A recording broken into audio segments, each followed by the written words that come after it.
Good morning, good afternoon, good evening. This is Property Management 101, and today we'll be discussing best practices for things to include in your renewal offer letters. If you've not already done so, please watch my disclosure video as well as my why I do this video. And if you found this video helpful and learned something new, please don't forget to like, subscribe, and turn on those notifications.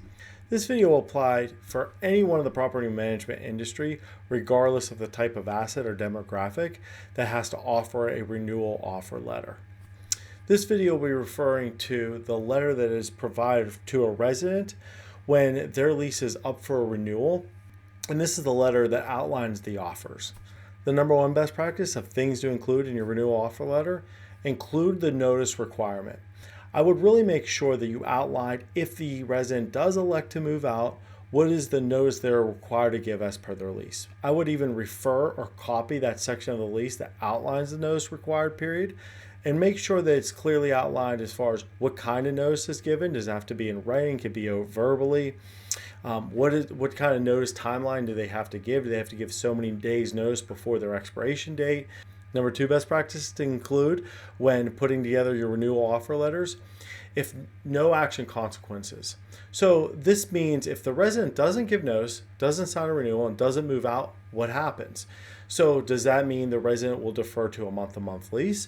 What will that rate look like?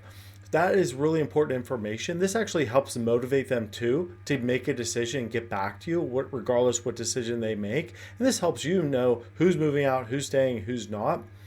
And if it defaults to a month-to-month rate, what kind of commitment that their lease term will change to in the event they don't move out, give notice, or renew.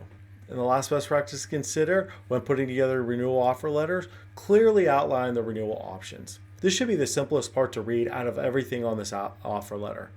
Really make sure that you clearly offer what terms you're offering them. If a month-to-month rate is included, what will that rate be? What will the rates be for the offer terms that are offered within that letter? Also, you really want to include, if they want to take the next step, what is needed, right? Do they contact the office to receive the letter, or is their renewal lease already included? They just need to execute. Please make sure you include that next step if they're ready to sign that renewal offer. If you do have any questions about this video or any of my videos, feel free to comment below and I'll be happy to address them for you. And I hope you found this video helpful and learned something new. If so, please don't forget to like, subscribe, and turn on those notifications.